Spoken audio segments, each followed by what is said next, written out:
चलो आज આપણે અગત્યનો પોઈન્ટ પદાર્થોને વિદ્યુત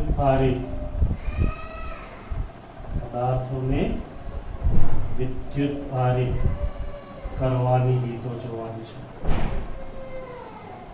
પદાર્થોને વિદ્યુત ભારિત કરવાની રીતો જો આગળ આપણે જોયું કે જ્યારે કોઈ કાચના સળિયાને રેશમ સાથે ઘસવામાં આવે તો કાચનો સળિયો એ ધન વિદ્યુત ભારિત બને છે।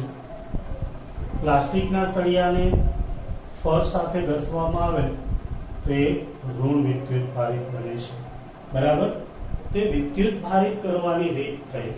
તો આવી કેટલી રીતો છે કે જેના દ્વારા આપણે પદાર્થ છે એને વિદ્યુત ભારિત કરી શકીએ। हाँ, 3 રીતો છે। પહેલી આપણે જે ભણી ગયા ઘર્ષણની રીત, બરાબર।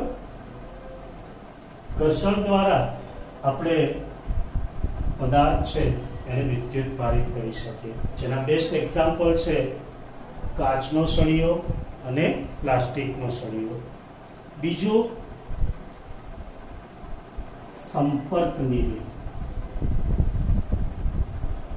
સંપર્કની રીતમાં આપણે બરુની ગોળીની બાજુમાં કાચનો સળિયો લાવતા હતા તો બરુની ગોળી એ ધન વિદ્યુત ભારિત બનતી હતી અને પ્લાસ્ટિકનો સળિયો લાવતા હતા તો એ ઋણ વિદ્યુત ભારિત બનતી હતી। અને ત્રીજું આવે છે પ્રેરણની રીત। આ 3 રીતે આપણે પદાર્થને વિદ્યુત ભારિત કરી શકીએ। જેમાં પહેલી રીત ભણી ગયા છે, બીજી રીત આમ તો ભણી ગયા પણ એનું થોડું ડિસ્કશન કરી લઈએ। એક બરુની ગોળીવાળી રીત ભણી ગયા છીએ અને આજે આપણે ગોળાની રીત વાત કરવી છે। તો બરુની ગોળીમાં આપણે વાત કરી હતી કે ભાઈ પ્લાસ્ટિકના સળિયાને બરુની ગોળીની નજીક લાવતા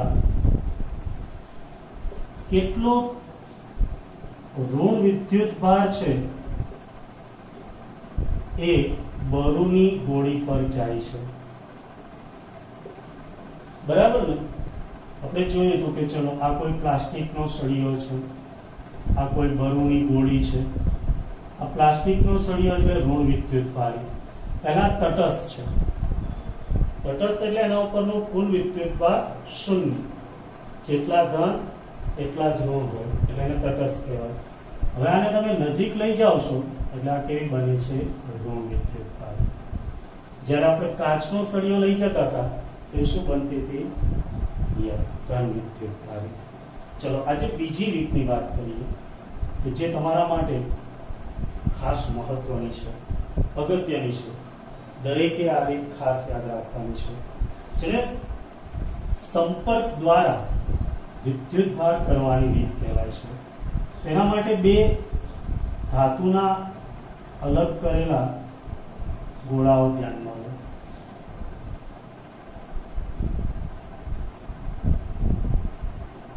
આ ગોળો A છે, આ ગોળો B છે। ધાતુના 2 અલગ કરેલા ગોળા ધ્યાનમાં લો। એક ગોળો જેના ઉપરનો ચોખ્ખો વિદ્યુત ભાર કેપિટલ Q છે, બીજો ગોળો જેના ઉપરનો ચોખ્ખો વિદ્યુત ભાર ધારો કે 0 છે, એના ઉપર કોઈ વધારાનો વિદ્યુત ભાર નથી। બરાબર, 2 ગોળા લીધા, એક ગોળા ઉપર Q જેટલો વિદ્યુત ભાર, બીજા ગોળા ઉપર કોઈ જ વિદ્યુત ભાર નથી। સમજણ પડી? હવે જો આ બંનેને વિદ્યુતીય સંપર્કમાં લાવી, વિદ્યુતીય સંપર્કમાં લાવવા એટલે બંનેના નજીક લાવવા અને પછી અલગ કરવામાં આવે તો હવે દરેક ગોળા પરનો વિદ્યુત ભાર છે, 2 ગોળા લીધા છે એટલે 2 ગોળા, બંને ગોળા પરનો વિદ્યુત ભાર છે એ Q/2 થઈ જાય છે। સમજ પડી? ફરીથી સમજાવું। ધારો કે એક ગોળા ઉપર ચોખ્ખો વિદ્યુત ભાર કેપિટલ ક્યુ છે. બીજા ગોળા પરનો ચોખ્ખો વિદ્યુતભાર શૂન્ય છે. હવે આ બંને ગોળાને આમ વિદ્યુતીય સંપર્કમાં લાવી અને અલગ કરીએ તો દરેક ગોળા પર વિદ્યુતભાર કેટલો થઈ જાય છે?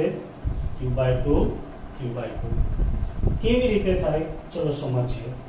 દાખલા તરીકે આના ઉપર 6 ધન વિદ્યુતભાર છે એટલે એને આપણે Q કીધું છે. આના ઉપર શૂન્ય એટલે કે 6 ધન અને સાથે 6 ઋણ, તો કુલ વિદ્યુતભાર કેટલો થયો? બોલો. યસ, શૂન્ય. હવે જો તમે એને સંપર્કમાં લાવશો તો અહીંયા જે ઓછા બંધનથી જોડાયેલા ઇલેક્ટ્રોન હોય એ આના ઉપર આવી જાય એટલે એ આ 3 ઉપર આવી જશે. તો અહીંયા 3 ધન વિદ્યુતભાર ખુલ્લો થયો અને અહીંયા 3 ધન વિદ્યુતભાર ઋણ ભેગા થઈ અને તટસ્થ બનાવી ગયું. તો બંને ઉપર કેટલો છે? 3 એટલે કે બંને પર વિદ્યુતભાર અડધો થઈ જાય. કેટલો થઈ જાય? Q/2 Q/2. સમજણ પડી? દાખલા MCQ માટે ખાસ અગત્યનું, એટલે હું તમને ટૂંકી રીત આપું. સંપર્કમાં લાવી અલગ કરતા આવો શબ્દ દેખાય એટલે દરેક પરનો વિદ્યુતભાર, જેનો કહી દો Q1 ડેશ Q2 ડેશ. વિદ્યુતભારને આપણે Q કહીએ છીએ ને, તો સંપર્ક પછી પહેલાનો વિદ્યુતભાર જેને Q1 ડેશ, બીજાનો વિદ્યુતભાર જેને Q2 ડેશ, એ હંમેશા બંનેનો સરવાળો ભાગ્યા 2 જેટલો થશે. સિમ્પલ યાદ રહી જાય. સંપર્કમાં લાવી અલગ કરતા દરેક પરનો વિદ્યુતભાર કેટલો થશે? બંનેનો સરવાળો ભાગ્યા 2. જુઓ અહીંયા Q1 કેટલા છે? Capital Q. Q2 કેટલા છે? 0. તો Q + 0 ભાગ્યા 2. તો દરેક પરનો વિદ્યુતભાર કેટલો થઈ ગયો? Q/2. આવડશે? આ રીતના તમને MCQ પૂછવામાં આવે છે. ચલો હું તમને પૂછું છું કે કોઈ એક ગોળા પરનો વિદ્યુતભાર Q/2 છે અને B પરનો વિદ્યુતભાર Q છે. જો આ બંને ગોળાને વિદ્યુતીય સંપર્કમાં લાવી અલગ કરવામાં આવે તો દરેક ગોળા પરનો વિદ્યુતભાર કેટલો થશે?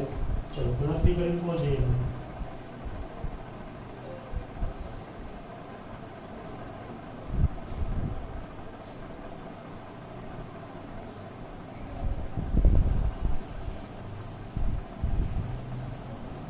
દરેકે કરવાનું છે. અમુકના જવાબ આવે છે એની જગ્યાએ દરેકે ગણતરી કરવાની છે અને જવાબ લાવવાનો છે. ઓકે,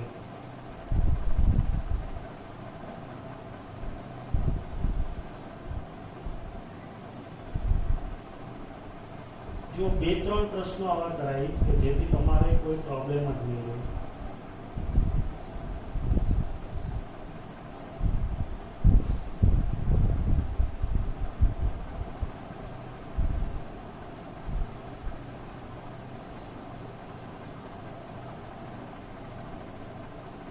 ચલો દરેકનો જવાબ કેટલો આવ્યો? Q/4. ઓકે, ચલો ચેક કરીએ કે દરેકનો જવાબ સાચો છે કે ખોટો. તો આને આપણે કહી દઈએ Q1 ડેશ બરાબર Q2 ડેશ. બંનેનો સરવાળો એટલે Q/2 + Q ભાગ્યા 2. લસા લો તો 2 એટલે 2Q + Q, 3Q, નીચે 2 અને પાછા છેદમાં 2 હતા જ એટલે કેટલા આવે? 3Q/4. ચલો આવડી જશે દરેકને? ઓકે, દરેકને રીત સમજણ પડી ગઈ ને? Okay, confirm. ચલો હજી એક ટ્રાય કરીએ, જોઈએ હજી કોણ ભૂલ કરે છે. ચલો કોઈ એક ગોળા A ઉપરનો વિદ્યુતભાર -Q/2 છે. બીજા ગોળા પરનો વિદ્યુતભાર 3Q/4 છે જો આ બંનેને સંપર્કમાં લાવી અલગ કરવામાં આવે તો દરેક ગોળા પરનો વિદ્યુતભાર કેટલો થશે? આ હોમવર્કમાં દરેકે મને આન્સર મોકલવાનો. બરાબર? ચલો હવે આપણે બીજી રીત જોઈએ. સંપર્કની રીત સમજણ પડી ગઈ દરેકને? અહીંયા જુઓ, બીજા ગોળા ઉપર કોઈ જ વિદ્યુતભાર નહોતો અને હવે કેટલો થઈ ગયો? q/2. એનો મતલબ બીજા ગોળા ઉપર વિદ્યુતભાર પ્રસ્થાપિત થયો, પણ કઈ રીતે? સંપર્ક દ્વારા. સંપર્ક દ્વારા, જેને ઇંગ્લિશમાં કહેવાય ચાર્જિંગ બાય કન્ડક્શન. બરાબર? આ ઘર્ષણ, આ કન્ડક્શન, અને પ્રેરણની રીત જેને ઇંગ્લિશમાં કહેવાય ઇન્ડક્શન.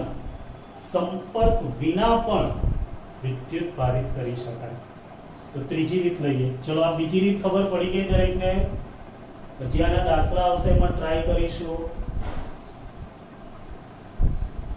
ઓકે, કાલે આઈ પહેલો જ તમને આને આધારિત પ્રશ્ન પૂછીશ, જોઈએ કેટલાને આવડે છે સંપર્કની રીતમાં. તો દરેક કમ્પ્લીટ તૈયાર કરી દેજો.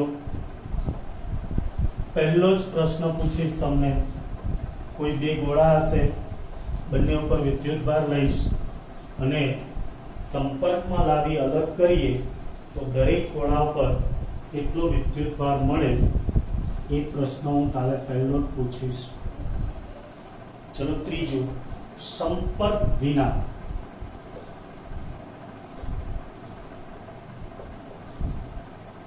વિદ્યુત ભારિત કરવાની રીત, જેને પ્રેરણની રીત પણ કહેવાય, અથવા તમારી બુકમાં આપ્યું એ પ્રમાણે વિદ્યુતભારનું પ્રેરણ, જેને ઇંગ્લિશમાં કહેવાય ઇન્ડક્શન. અહીંયા આપણે બંને ગોળાને સંપર્કમાં લાવીએ છીએ. અહીંયા સંપર્કમાં ન લાવીએ તેમ છતાંય બીજા ગોળા પર વિદ્યુતભાર પ્રસ્થાપિત થાય. કેવી રીતે? ચલો સમજીએ. આ બે ધાતુના અલગ કરેલા ગોળાઓ છે. થિયરીમાં પૂછી શક્યો.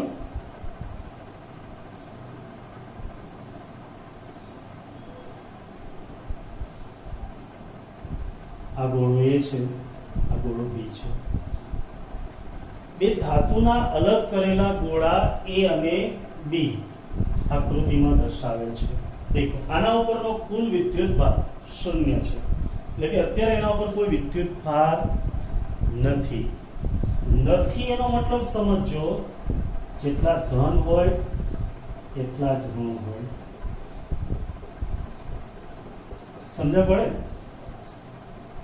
હું એમ કહું મારી પાસે રૂપિયા નથી, એનો મતલબ મારી પાસે +5 લાખ હોય તો સામે -5 લાખ, બીજા 5 લાખ માંગતા હોય તો મારી પાસેના કુલ રૂપિયા કેટલા કહેવાય? 0. તો કોઈ પણ પદાર્થ પાસે જેટલો ધન વિદ્યુતભાર હોય એટલો જ ઋણ વિદ્યુતભાર હોય, તેની પાસેનો કુલ વિદ્યુતભાર કેવો કહેવાય? 0. સમજણ પડી? ચલો હવે આપણે શું કરીએ તો કે હવે આકૃતિ B માં દર્શાવ્યા મુજબ કોઈ એક સળિયો લાવવાનો. આપણે કાચનો સળિયો લાવીએ. કાચનો સળિયો કેવો હોય ભાઈ? ધન વિદ્યુતભાર. એને હું આ ગોળાની નજીક લાવું. ચલો આ દાખલા તરીકે કાચનો સળિયો છે, એને હું આ ગોળાની નજીક લાવું, શું થશે? કોઈ કહેશે મને? આ ધન હોય એટલે ધન એનાથી દૂર જાય, જ્યારે ઋણ એના તરફ આકર્ષાય. સમજણ પડે છે? બહુ સિમ્પલ કન્સેપ્ટ છે. ધન સળિયો હોય, ચલો તો અહીંયા જે ઋણ છે એ નજીક આવશે. બરાબર? અને અહીંયા ધન દૂર હશે. બીજો બાજુમાં જ છે ગોળો B, એની અંદર શું થાય? તો કે અહીંયા ધન હોય તો અહીંયા ઋણ એની નજીક આવવાના, અને અહીંયા ધન થાય. જો આકૃતિ B માં દર્શાવ્યા મુજબ જ્યારે ધન વિદ્યુત ભારિત સળિયાને આપણે ગોળા A ની નજીક લાવીશું તો શું થશે? યસ, ઋણ વિદ્યુત ભાર છે એ સળિયાની નજીક આવે છે અને ધન વિદ્યુત ભાર એનાથી દૂર જાય છે. તેથી બીજા ગોળામાં બી ના છેડા ઉપર ધન વિદ્યુત ભાર જમા થશે. સમજ પડી? આટલી બહુ સિમ્પલ કન્સેપ્ટ છે ભાઈ, કાંઈ છે નહીં. બરાબર ને? ઓકે. હા, હવે આપણે ત્રીજી આકૃતિમાં શું કરીએ કે બંને ગોળાને સહેજ અલગ કરી દઈએ. આ એક સળિયો છે, આ ગોળો A છે, બીજો ગોળો B છે,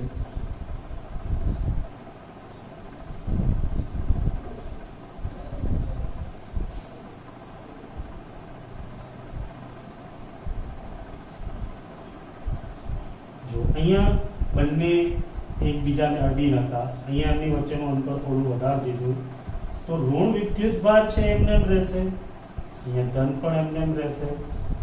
રાઈટ? તો આકૃતિ C માં દર્શાવ્યા મુજબ બંનેને થોડા અલગ કરવામાં આવે છે, જેનાથી ઋણ અને ધન વિદ્યુત ભારમાં કોઈ ફરક પડતો નથી. બરાબર? જેનાથી ઋણ અને ધન વિદ્યુત ભારમાં કોઈ ફરક પડતો નથી. હવે દેખો આકૃતિ D માં આપણે શું કરીએ તો કે આ સળિયાને દૂર કરી દો. હવે હું આ સળિયો છે એને દૂર કરી દઉં.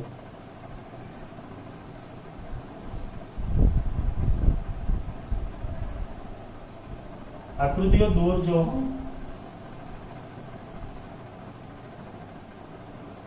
આ A ગોળો, આ B ગોળો. આ જે સળિયો છે દેખો આ રીતના સળિયો હતો આમ, તો ધન વિદ્યુત ભાર છે એટલે ઋણ એનાથી આકર્ષાય રહે, જ્યારે ધન છે અપાકર્ષણથી દૂર હોય. પણ હવે આ સળિયાનો હું હટાવી લઉં તો તેમનું આકર્ષણ જતું રહેશે. બરાબર ને? એમનું આકર્ષણ શું થાય? યસ, જતું રહે. એટલે આ ઇલેક્ટ્રોન છે એ અહીંયા જશે ધનની નજીક અને ધન છે એ આની નજીક આવશે. ક્લિયર? તો આકૃતિ D માં દર્શાવ્યા મુજબ સળિયાને દૂર કરતા ઋણ અને ધન વિદ્યુત ભાર વચ્ચે આકર્ષણ થશે, એટલે કોઈ એકબીજાની નજીક આવશે. બરાબર ને? અહીંયા ઋણ હતો, અહીંયા ધન હતો. ક્યારે? સળિયો હાજર હતો ત્યારે. હવે આ સળિયાને હટાવી લો તો શું થાય? ઋણ અને ધન એટલે કે બંને ગોળા વચ્ચે આકર્ષણ બળ લાગે. સમજણ પડી? હવે જો એને દૂર લઈ જવામાં આવે, બંને ગોળાઓ છે એને થોડા દૂર લઈ જવામાં આવે તો આકૃતિ E માં દર્શાવ્યા મુજબ, અહીંયા જગ્યા નહીં, અહીંયા દોર દો, વિદ્યુત ભાર છે એ સમાન વિતરિત થઈ જાય.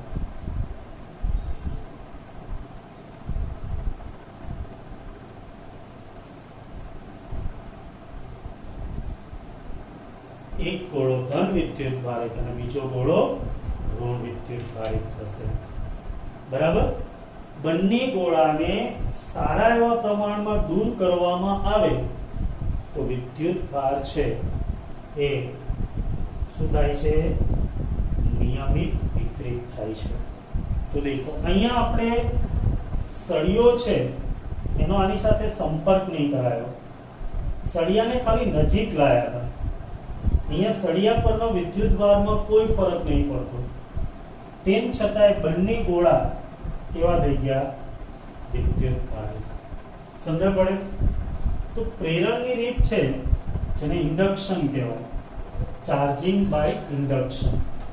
તો ચાર્જિંગ બાય કન્ડક્શન અને ચાર્જિંગ બાય ઇન્ડક્શન આ બંનેમાં ફરક શું? તો કે કન્ડક્શનમાં બંનેને નજીક લાવો અને પછી અલગ કરો અને દરેક પર વિદ્યુત ભાર સમાન વહેંચાય છે. ઇન્ડક્શનમાં શું થાય? તો કે તમે સળિયાને નજીક લાવો છો એટલે સળિયાથી આમાં વિદ્યુત ભાર ઉત્પન્ન થાય છે.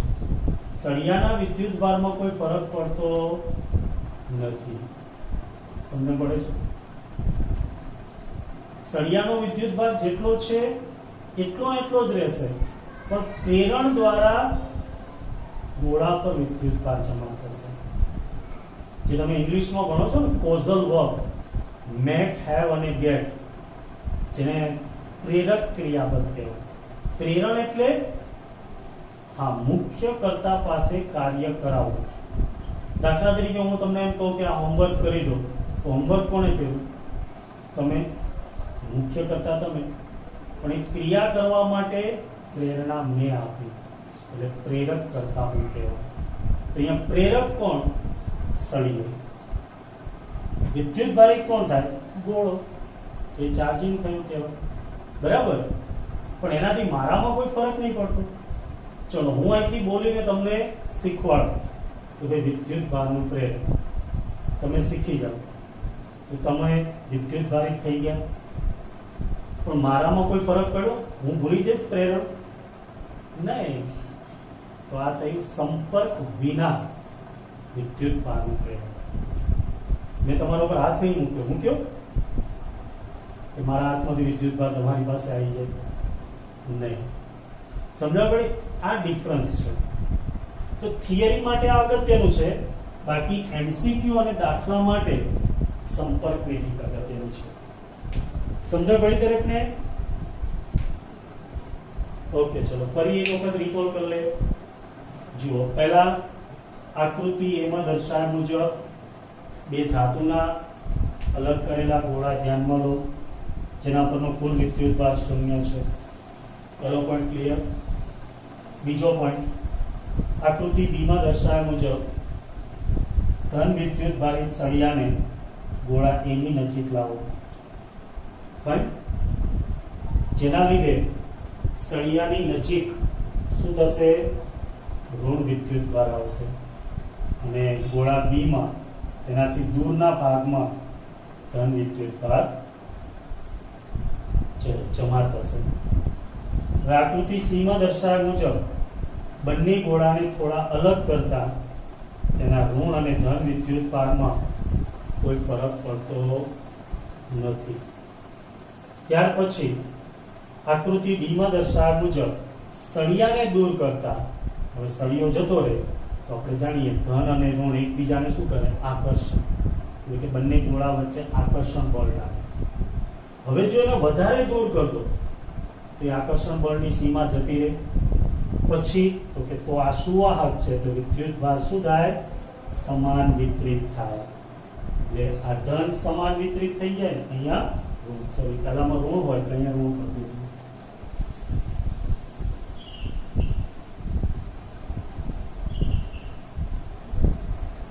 બરાબર? જે ગોળો પહેલા હોય પહેલા લેવાનો, એમાં કોઈ પ્રોબ્લેમ નહીં. સમજ પડી દરેકને? તો આ જે પ્રક્રિયા છે એ પ્રેરણ તરીકે ઓળખાય છે. અને પ્રેરણ દ્વારા વિદ્યુત પારિત કરવાની ક્રિયા છે. ચલો આવું ઉદાહરણ 1.1. આ જ વસ્તુને ઉદાહરણ 1.1 જેમાં એક જ ગોળો એક જ સળિયો, અને આપણે જોઈએ કેવી રીતે વિદ્યુત પારિત થાય. દરેકના સમજણ પડી ગઈ? ફટાફટ હા કે ના જવાબ આપી દો એટલે આગળ જઈએ. ઓકે, સરસ. ચલો બધા હોશિયાર છે, આમાં કઈ શીખવાડવું પડે એવું લાગતું નહીં.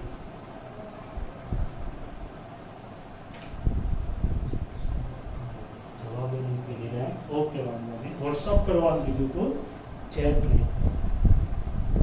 ચલો તો હવે દરેકને જો સમજણ પડી ગઈ હશે ને, તો ઉદાહરણ 1 માં મારે લગભગ તમને કઈ નહીં શીખવાડવું પડે. શીખવાડવાનો જ છો, પણ આ તો જાતે આવડી જશે. રાઈટ? ચાલો તો ઉદાહરણ 1.1. દરેક પાસે ટેક્સ્ટ બુક હોય તો ખાલી ટેક્સ્ટ બુક ખોલીને જોજો.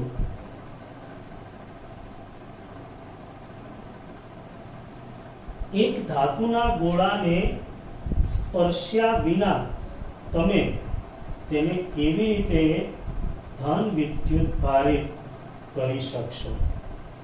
ચલો, આ એક ધાતુનો અલગ કરેલો ગોળો છે. બહુ મસ્ત કન્સેપ્ટ સમજીએ. આના ઉપરનો કુલ વિદ્યુતભાર કેવો છે ભાઈ? શૂન્ય. શૂન્ય એનો મતલબ જેટલા ધન હોય એટલા જ ઋણ હોય. તો આને વિદ્યુત ભારિત કરવો. હવે વિદ્યુત ભારિતમાં બે પ્રકાર હોય, ધન અને ઋણ. અહીંયા ધન કીધું. ધન કે ને તો સળિયો ઋણ લાવવાનો, અને ઋણ કે ને તો સળિયો ધન લાવવાનો. અહીંયા તમને આને ધન વિદ્યુત ભારિત કરવાનું કીધું, તો હવે આપણે સળિયો લાવવાનો. કેવો સળિયો લાવીશું? જલ્દી બોલો. યસ, ઋણ. હવે તમે ઋણ સળિયો અહીંયા લાવો તો આ ગોળાની અંદર શું થશે? ઋણ સળિયાને આપણે ગોળાની નજીક લઈ જઈએ તો અહીંયા જે ઋણ હોય એમનું અપાકર્ષણ થાય. એટલે આ ઋણ ઋણ વચ્ચે શું થાય?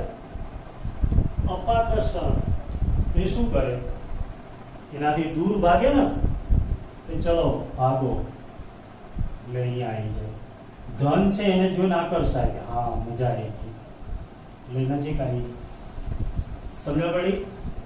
તો આકૃતિ બી માં દર્શાવ્યા મુજબ ઋણ વિદ્યુત ભારિત સળિયાને ગોળાની નજીક લઈ જતા ઋણ વિદ્યુત ભારો અપાકર્ષણથી દૂર જાય છે, જ્યારે ધન વિદ્યુત ભારો આકર્ષાઈને નજીક આવે છે. ક્લિયર? ઓકે. હવે દેખો, આપણે ધન વિદ્યુત ભારિત કરવો તો આકૃતિ સી માં દર્શાવ્યા મુજબ દેખો આ જ વસ્તુને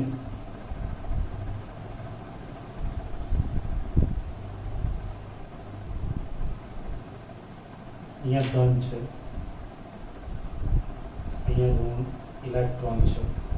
હવે મારે અહીંથી ઇલેક્ટ્રોનને દૂર કરવા હોય તો કાલે મેં તમને શીખવાડ્યું હતું, પૃથ્વી સાથે વાહક તારનું જોડાણ કરી દો, જેને અર્થિંગ કહેવાય. શું કહેવાય? અર્થિંગ. એટલે અહીંયા જે વધારાનો ઇલેક્ટ્રોન છે એ બધો જ અહીંયા જતો રહેશે. રાઈટ? તો ઇલેક્ટ્રોન ક્યાં જતો રહેશે? જમીનમાં. સમજ પડી? તો આકૃતિ સી માં દર્શાવ્યા મુજબ ગોળાનું જમીન સાથે અર્થિંગ કરતા વધારાનો ઇલેક્ટ્રોન જમીનમાં જતો રહેશે. ફાઇન? ઓકે. હવે આકૃતિ ડી માં દર્શાવ્યા મુજબ અર્થિંગને દૂર કરીએ. બાકી બધું એઝ ઇટ ઇઝ. સળિયો પણ એના એ જ. અહીંયા ધન, ખાલી આ અર્થિંગ છે અને શું કરી દીધું? દૂર. તો ધન વિદ્યુત ભારમાં કોઈ ફરક પડશે નહીં. હવે જો આપણે આકૃતિ ઈ માં દર્શાવ્યા મુજબ સળિયાને દૂર કરશું તો કોઈ કહેશે શું થશે? સળિયાને દૂર કરીશ શું થાય? યસ, વિદ્યુત ભાર સમાન વિતરિત થાય. તો બોલો, આ થઈ ગયો ગોળો ધન વિદ્યુત ભારિત. સમજણ પડી?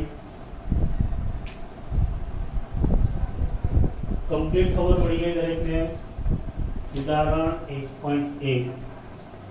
જો કોઈ 2 માર્ક્સમાં કે 3 માર્ક્સમાં પ્રશ્ન પૂછે કે કોઈ એક ગોળાને સ્પર્શ કર્યા વિના ધન વિદ્યુત ભારિત કેવી રીતે કરશો સમજાવો, તો આ રીતના કરવાનું.